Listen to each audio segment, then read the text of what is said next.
I think of systems more like a river. And when you have bottlenecks in your system, you have really tight spots of the river, or you have a dam, and it creates a lot of energy. And a lot of times in business, it's a negative energy. But as you start clearing away the blockages, you can have things that become Niagara Falls with so much power because they flow so well because there's no bottlenecks and everything flows together. And so when you have a business that runs like a well-oiled machine, it can be as powerful as a river that turns into Niagara Falls.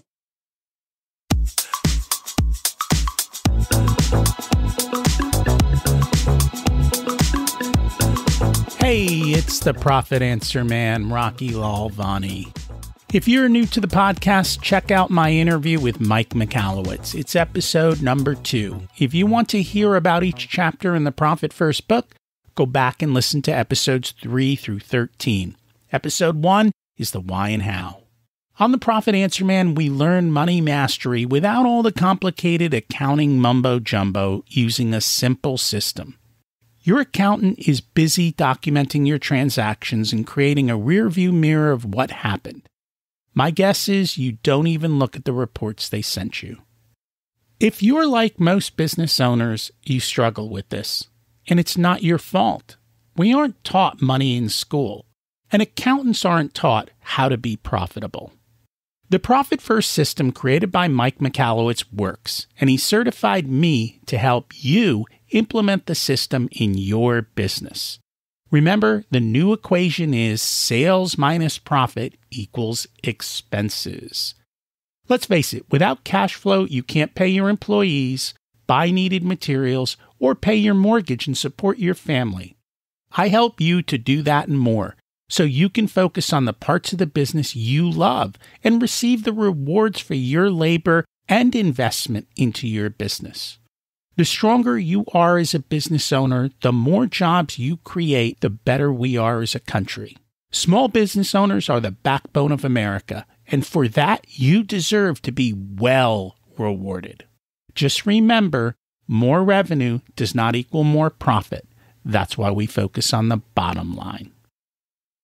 Every month in 2023, we're going to do a live Q&A call for you listeners to get all of your Profit First questions answered, along with anything you might have heard on the podcast or you want to discuss about your business. They will be on the second Thursday of every month at 1 p.m. Eastern. There is a link in the show notes to register on Eventbrite. Come chat with me live. You know I love systems.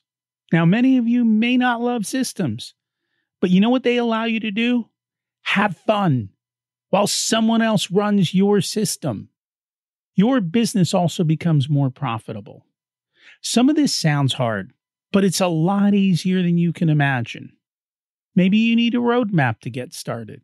Well, today we will share a little bit about how you can.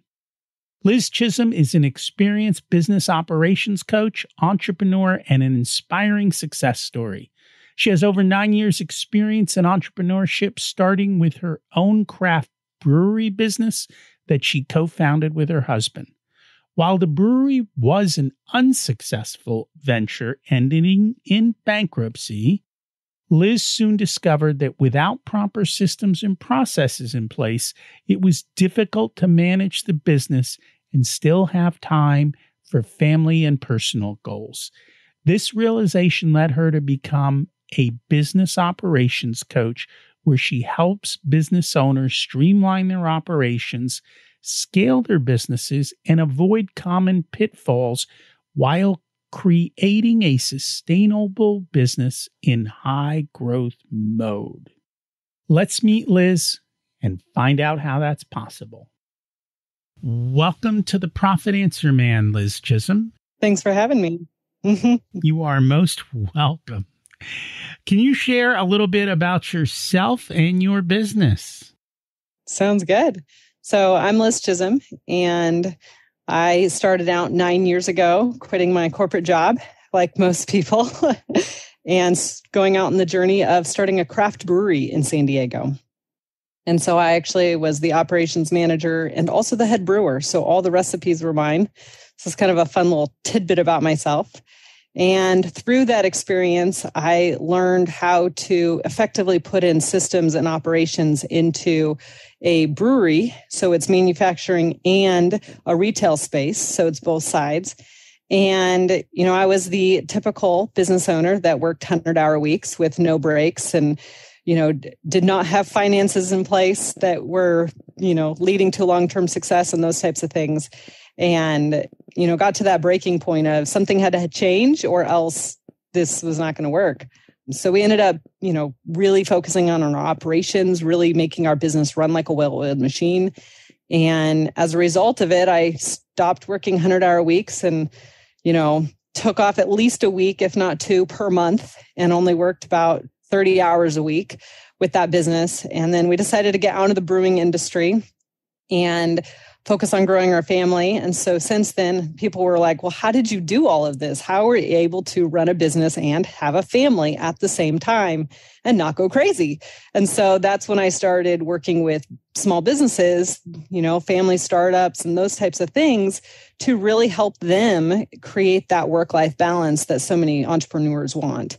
And so I love, helping people go from where I was to where I am and helping them get their time back and just enjoy life along the way. And I think for many business owners, this is the struggle that they face. They've got all the knowledge in their head. They know how to do everything. But the biggest struggle they have is, how do I get it out of my head and into processes and systems and whatever it is that they need to put it into so that everyone else can do the work and they are not the constant bottleneck in everything. And they're not the decision maker on every little piece of it. So how do we get started with all of this? So one of the very first things that I have had every business owner do that I've started with is do something called the curiosity game. And this is something that anybody can do who's listening, but basically set a timer for 10 minutes and write down as many times as you can and finish the sentence, I'm curious if, or I wonder if, or what would happen if. And so when you play around with some different types of scenarios and you start really getting curious and you just write everything down. And that's a typical brainstorming session, especially if you set a timer. What's going to happen is you're going to write a bunch of ideas down. Then you're going to have a pause and your brain's going to be out of ideas. You're going to go, but I still have 4 minutes left of this timer. I got to keep going. And then you're going to start really pulling out a lot of things that are good for your business. Once you have that list, you can then start analyzing which systems need to be implemented first, which systems are the biggest bottlenecks in your business, and which systems are holding back your success. And when you actually do this 10-minute exercise, you can see where you can focus on the most to get the biggest bang for your buck. They say that for every hour you spend putting systems and processes in place effectively, you actually gain about 10 hours. And so this is that first step to getting that time back by actually, figuring out where to spend that 1 hour to get that 10 hours in return. If you go and systemize how to make coffee in your break room, you're not really going to get the ROI or the return on investment for that time. But if you do the curiosity game and you actually understand where to start first, then you can utilize that 1 hour of time and really gain so much more time and freedom and have a better run business because of it.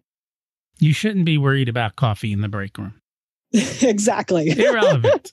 Yeah, but how many business owners spend their time on irrelevant tasks or being bothered about irrelevant tasks instead of focusing on what moves the needle in their business? Exactly. And a lot of employees don't even understand what's moving the needle. They've been, given one task because then, typically business owners are the visionaries. And so they have some idea and then they throw another task on their employees and they have some idea and they throw some more things on their employees. And so then their employees end up doing all these things that are actually not effective and they have no idea what the priority is on the different tasks that they are given and what should be done to move the needle. They're just trying to put out fires themselves. No visionary should be allowed to run a business without an ops person. Exactly. Every visionary needs an operations person to help take all their craziness and distill it down and create focus and processes within the company, because otherwise you're going to be bouncing from place to place and never get anything done. But you also need to have that operations person strong enough to be able to put the brakes on the ideas so that things can actually move forward. That is their job. It's to rein in the visionary and keep them in focus and tell them no sometimes, because some of their ideas are just crazy or not possible at the moment with the resources you have. Yeah. And so you have to prioritize. Yeah. And also understand what the implications or the ramifications are of certain things. You know, some people have the unique ability to see something play out before it plays out. And so understanding, hey, that idea is not going to work, you know, or testing ideas before you're just implementing everything. We love testing and putting small tests into play. We don't want to bet the farm on a crazy harebrained idea that may or may not work. And even if people, you know, that's one of the things. People may need stuff, but they may not be willing to pay for it, which means it really doesn't matter how good the idea is. If people aren't willing to hand you money before it's built, they're probably not going to hand you money after it's built. Exactly. And you have to learn how to listen to what people are saying. But the best way to listen is cash handed over into your pocket. Yep. So, and I have always said, if you can create systems and processes, they lead to much more profitability. They lead to a much easier day for everybody, not just the business owner, but your people are much better. And then the other thing they lead to, and I know you work a lot with the trades, is reducing waste and reducing all of the mess that tends to happen in the trades with not having the right tools or parts at the right place, or overbuying and not returning, and all those other messes that go on. Yep. Yeah, it's interesting because I live in a new construction area, and so there's houses being built around me. And there was a fence that was put in catty-cornered to my house. And about 3 days later, the fence was being torn out and moved about 18 feet over and re-put in. And my husband and I, who's also a contractor, were just laughing at the $15,000 mistake that was made when they probably didn't have the systems to check what went in where and who was managing to make sure that the right information was happening there. And, you know, we see it all the time, and my husband's in real estate, so he sees it all the time too. Like just, you know, the mistakes that can happen when processes are not in place. And so there's no checks and balances, and there's no ways to ensure accuracy and consistency. And you know what? There's no line item on the P&L for mistakes. No, it is. It's called your profit. It goes down. It is, but you don't see it. Like, it's hidden. There's no, oh, there it is. You can't point to it. It occurs. And for a lot of business owners, they may not even know why. I mean, here's the question. And I don't know that particular situation, but did the business owner know the fence went in the wrong place and got moved? Or did an employee and a foreman just move it and it get charged? In which case, you're never going to find it. That is a very good question. And, you know, I don't know the business, but, you know, and I think too, so many business owners are so busy putting out their own fires and, you know, meeting with customers and helping with sales and doing admin work that they don't even stop to think about how they could save money and reduce the spending, unnecessary spending in their own business. Well, they're too busy throwing money at problems instead of being a little bit more resourceful. And that happens all the time. Speaking of people, I think the biggest thing that I have found, and it's usually not found till much later, it's one of the things that surprise, oh, so-and-so wasn't in the right seat, wasn't taking ownership or didn't know how to take ownership and didn't do things the way it was supposed to be done. And having the wrong person in the wrong seat can cost you more than their salary. Meaning the losses that they cause are greater than their salary. And not only the losses, but the amount of time it takes to recruit another person and the costs that it takes to train another person can be anywhere from 3 to 5 and on up times the person's yearly salary. And so when you have the wrong employee in the wrong position, doing the wrong things, you're not just needing a breathing human being. You actually need to make some big changes in your business. So how do you ensure you have the right person in the right seat?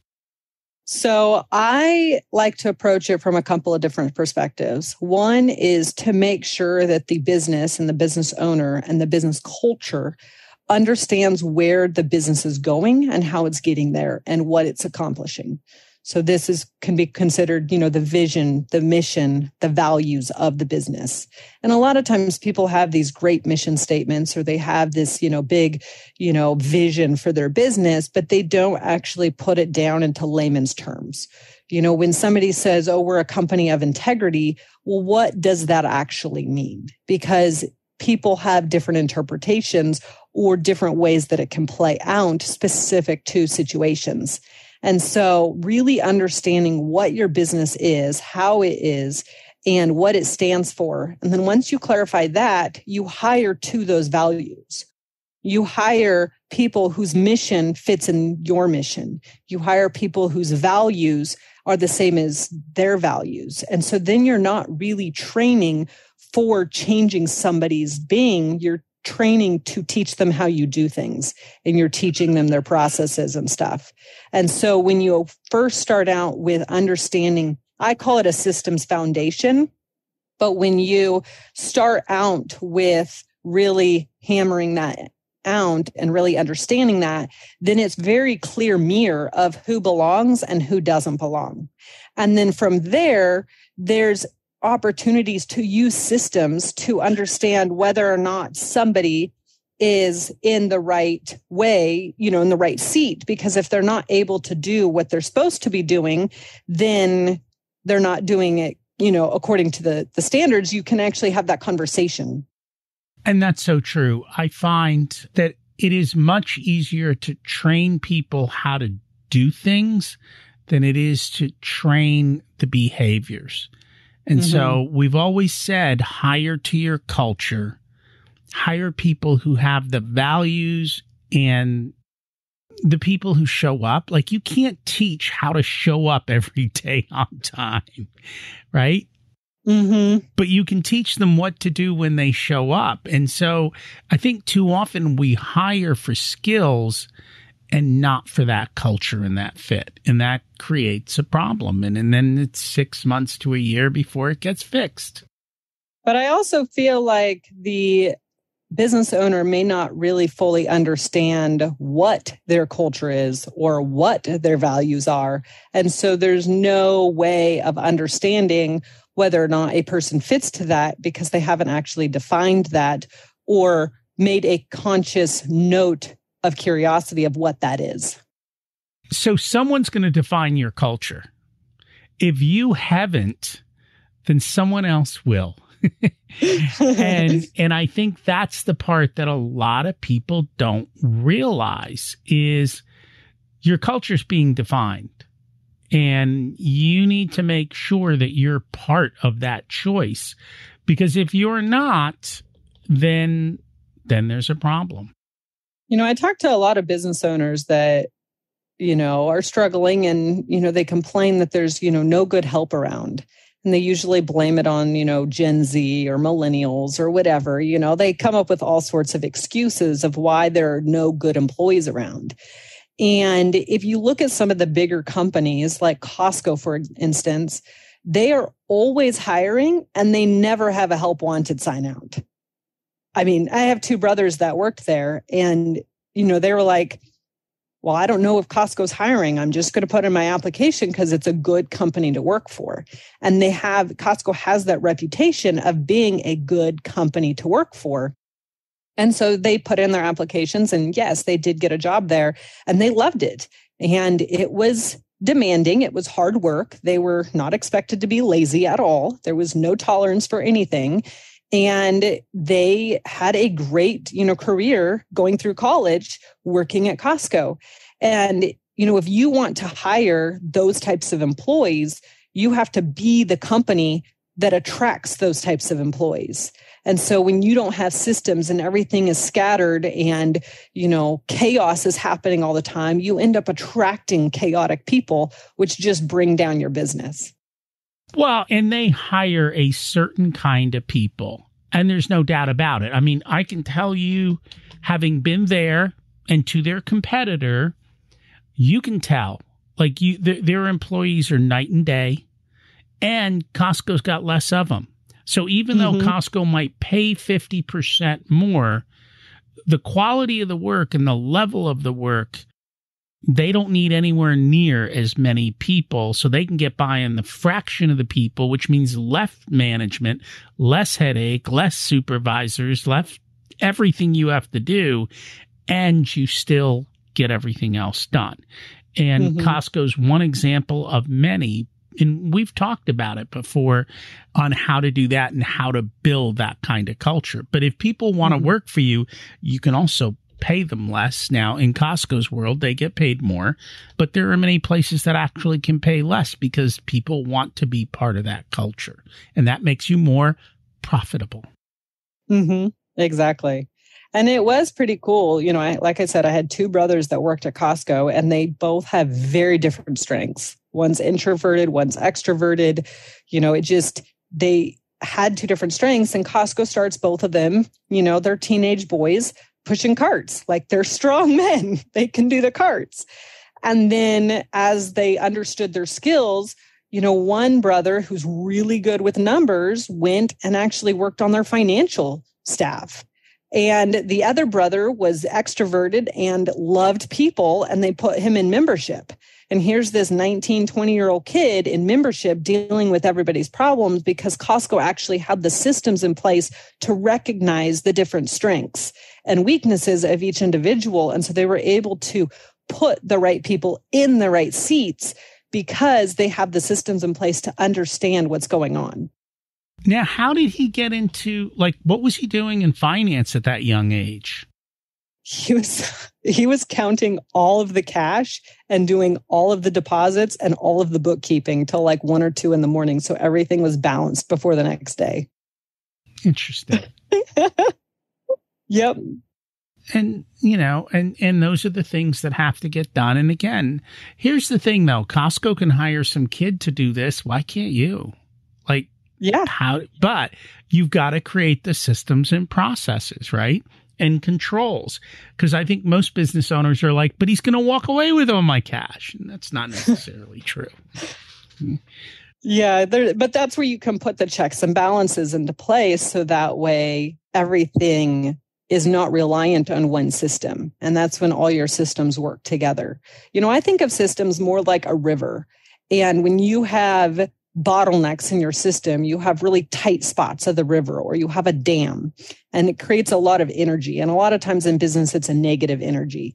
But as you start clearing away the blockages, you can have things that become Niagara Falls with so much power because they flow so well because there's no bottlenecks and everything flows together. And so when you have a business that runs like a well-oiled machine, it can be as powerful as a river that turns into Niagara Falls. I like it. I'm all about systems and processes and doing all this stuff. I just don't want to be the one who has to do it for someone else. I just do it for me. My business is pretty, I've really built out the way I run my calendar, the way I run my to-do lists, the way I run my task lists, and even just what we do with our clients. we've built it so everything is systematized so that there is not a lot of wherever I can save a minute, we're going to build a system to save a minute. And it really does take a lot of the stress off, and it just makes everything easier. And then I don't have, that's the biggest thing. It takes away your need to think. And I find I can just execute all the time. And then I'll set aside that open time away to do nothing but think. Mm-hmm.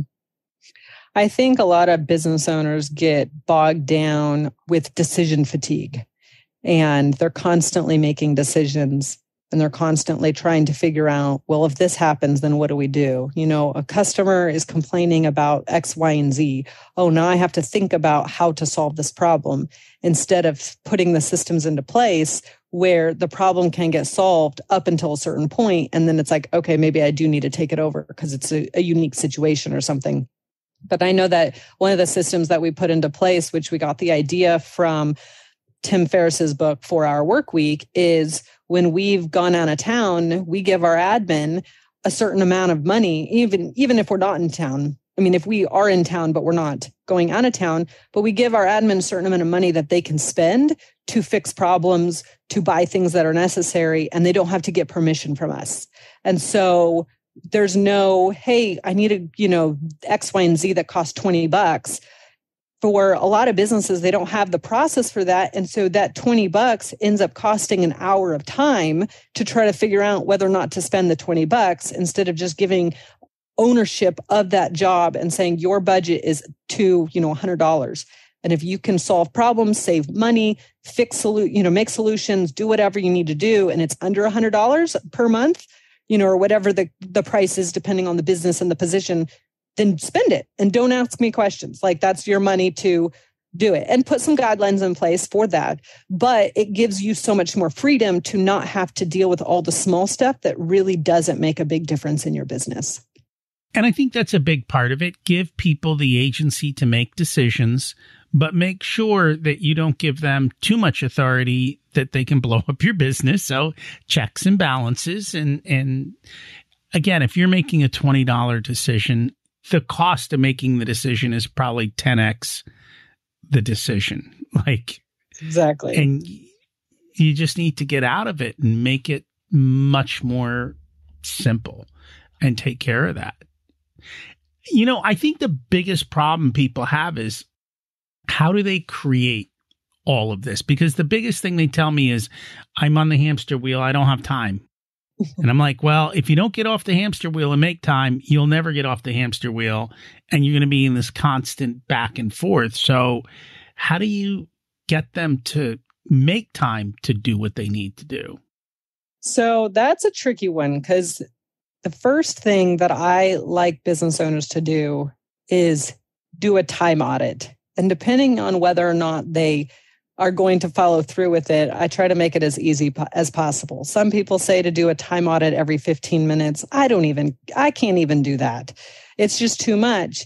But what I do is, I have blocks of time. And so I'll set my timer for, hey, I'm going to work on this thing.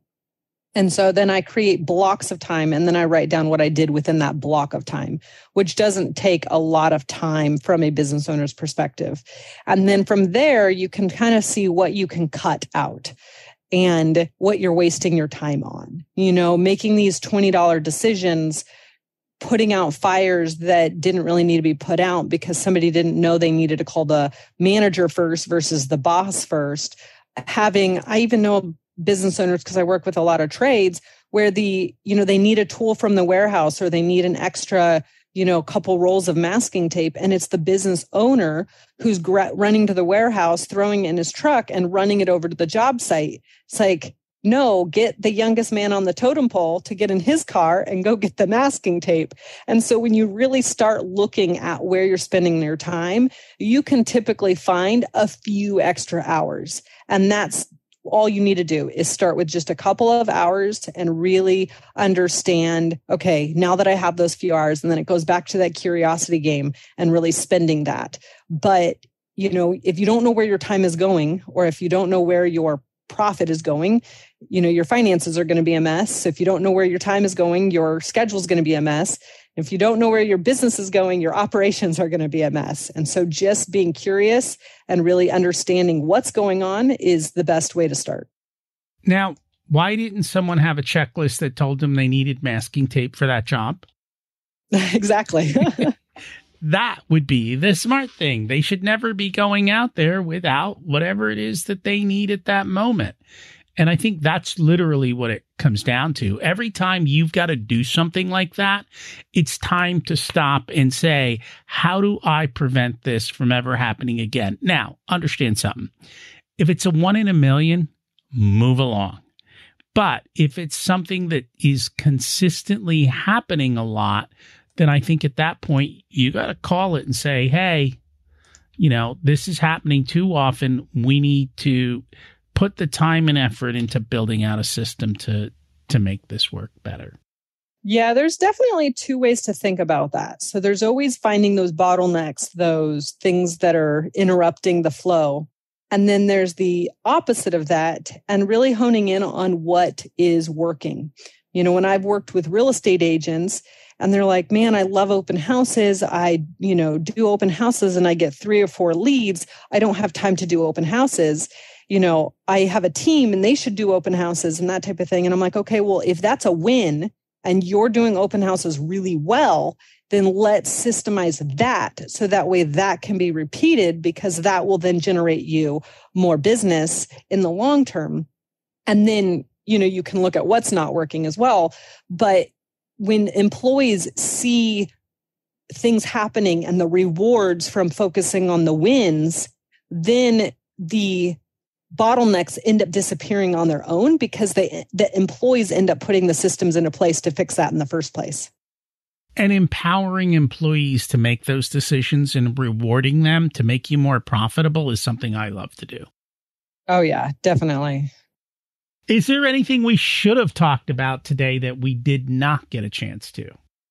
Well, I think one more thing I want to mention is so many people, they start writing everything down, but then they don't have a system for their system. And so one of the easiest ways that I recommend without having to buy a software program is just put it into Google Docs and share it with every single employee. And then you can actually have a live working document that everybody can access from their phone, from their computer, from anywhere. And that is one tangible way of creating a system, but not having it collect dust on your shelf. And you've got to make people use the systems and hold them accountable to it and make sure that it's getting done. I mean, that's a big part of it. I think a big part of it is training and checklists. And you're going to have to put the work in. And, just because it failed the first 3 times doesn't mean it's time to give up. It just means it's time to double down and keep going so that at some point it works out and you get it done. I mean, that's just reality of it. So the documentation of systems, or what I call SOPs, standard operating procedures, are like the driver's manual. It tells you what a stop sign means. It tells you what, different things mean, what the rules of the road are, what the rules of that state are, what you need to know to drive safely. But if somebody were to just read a driver's manual, they probably won't be a good driver. That's why people have driver's training, where they actually get trained on how to drive. And so if you think about your SOPs is creating that standard for consistency and for communication to be fluid throughout your entire business, you then need to layer that on with training so that way the system gets followed and people understand what that actually means in real life. I concur. If people would like to learn more about you, get your help, how do they go about doing that? So they can go to lizchism.com, and actually I do calls with people to help them create a strategy on where to start in their business in systems. And so they can go to lizchism.com/book a call, and you can just, find my calendar right there and talk to me, or you can follow me on all the social networks. That's Liz Chism. And we'll put them all in the show notes. Thank you so much for joining us today. Every hour of thinking gives you back 10 hours in return. When are you going to block out 1 hour to think to get back 10? Not sure what to think about? Follow me on LinkedIn. I give you questions from The Road Less Stupid by Keith Cunningham. They are thinking questions to help you do this easier. Systems and processes get you out of the business and living life while the business runs. It also makes your company more valuable and more fun. When you get rid of the small stuff, you have time to think about the big stuff, which moves the needle in your business to the next level. If you need help, find someone to help you get organized and keep you accountable. Bottom line is more time and increased profit. And remember, you don't need more resources. You need to be more resourceful. Remember to focus on the bottom line. If you'd like for us to be a part of your profitability journey, we have different programs available ranging from do-it-yourself to one-on-one coaching. Our course, The Profit Blueprint, teaches you everything you need to know to transform your profitability. There are 3 different tiers ranging from DIY to done with you so that businesses of all sizes can get the support that's best. Join the waitlist in the show notes to get more information and be a part of the next cohort. If you want a done-for-you service, you can hire us as your Chief Profitability Officers. We only work with a handful of clients, so they all get our full attention. We work with business owners who have or are growing to $500,000 to $10 million in revenue. You can use the scheduling link in the show notes to get on our calendar for a good fit conversation to see if we're the right people to support you and how we can help you. This episode of the Profit Answer Man podcast is brought to you by SMBpodcastnetwork.com. The network is a collection of podcasts and shows from around the internet which focus on bringing you interviews with amazing guests who share actionable advice, ideas, and information for small and medium-sized business owners and entrepreneurs. Visit www.smbpodcastnetwork.com to find more great shows and easily subscribe to be notified of new episodes. It's a great way to discover quality content. If you've discovered us via the network, then I hope you enjoy today's show and will consider subscribing directly so you never miss our episodes. Remember to check out my other podcast, Richer Soul, where we talk about how to live the ultimate life and be the best business owner you can be. As we close out, let's repeat the mantra. Revenue is vanity, profit is sanity, and cash is king. Have an abundant and profitable week.